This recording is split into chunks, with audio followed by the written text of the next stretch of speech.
I'm Steve Verrill. I operate Verrill Farm with my wife and daughter in a partnership. I was born on the farm about 84 years ago, 85 years ago, 86 years ago. I decided I liked farming when I was probably 8 or 10 years old and been with it ever since. Took a few years off to go to Cornell and pick up a little more about it. It was a dairy farm most of my life, and we rented land all over creation to grow feed for 250 head of dairy cattle. About 35 years ago, I put all the land we owned, which wasn't much, into an agricultural preservation restriction, and was able to convince the owners of 4 or 5 parcels I've been renting to do the same. And then I was able to purchase their land after it was restricted, and they got the money from the development rights, and I got the land. And that changed my thinking a little as time went on, because all of the equity was in undevelopable land, so we had to figure out ways to make the operation successful as a farm, and we've been adapting ever since. In 1990, we sold the dairy herd because there were ways to lose money without working so hard as you had to do it at a dairy farm. So we switched over to produce. We've been growing a few acres of strawberries and vegetables before. We completely flipped to all produce. And we started out with pick your own and farmers markets. We built that up to 8 farmers markets in 1994, I think. And we had a tent out we were selling things out of on the edge of a field across the street here from the stand. And when we got some bad weather in the fall, we decided it was time to think about a farm stand, and the next spring we moved into our first farm stand, and that was quite successful, and we built an addition on it after 4 or 5 years. We enlarged the kitchen. We put a small commercial kitchen on, and we enlarged the kitchen and put some offices and a nursery upstairs to provide daycare for Jennifer's babies that were on their way. And that went along until 2008. We had a fire and the whole thing burned, and we set about developing plans and getting going quickly, and the year to the day after the fire we moved into a new stand, and we've been going ever since.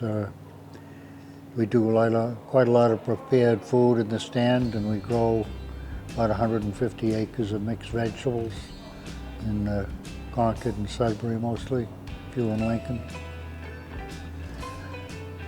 And do a retail business year-round, but in the summer we have most of our own produce, and we buy fruit from local orchards and try to use as many local vendors as we can. Compared to a supermarket, there's quite a difference in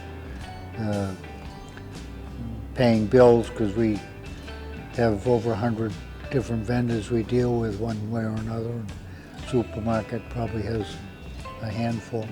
So we don't do the volume, but it gets more complicated, more involved as we try to work local.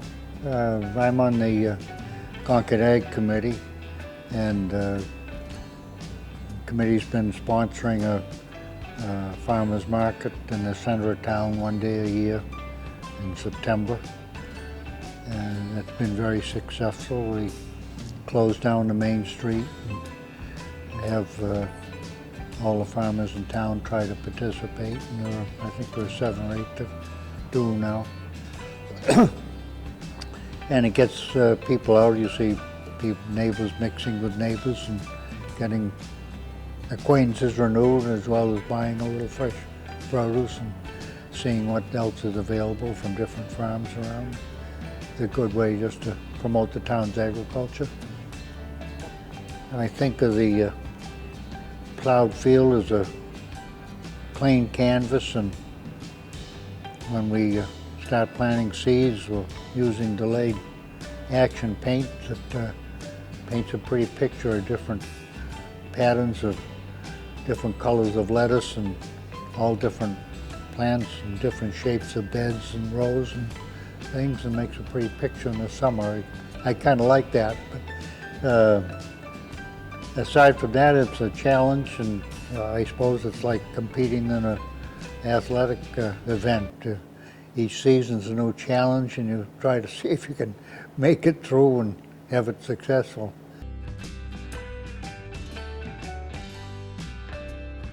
It's kind of a tradition of family.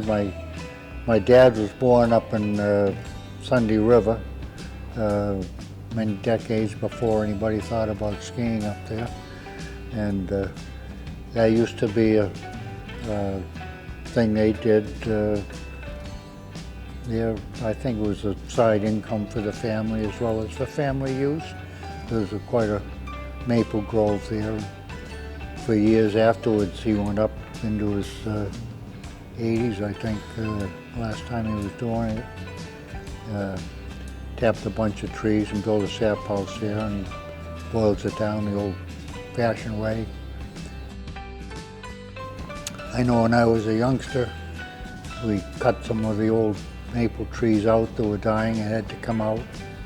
We split them up for firewood, and it was interesting because when we got to splitting them, sometimes we see the old tap holes and in the heart of the tree where the tree had grown for years after they were through. And some of those holes were big enough so you could stick your finger in them, because they used to use the old wooden taps. It was like a 1 by 1 or 3/4 inch square stick of wood that they had a little trough in and rounded the end off and had a hole drilled through the middle of it. They drive that into a much bigger hole in the tree than anybody uses tapping trees nowadays. But you could see the history of it in the old trees. So it's been kind of a tradition. We usually just tap a few trees around the house now to get some for home consumption and give away a little bit.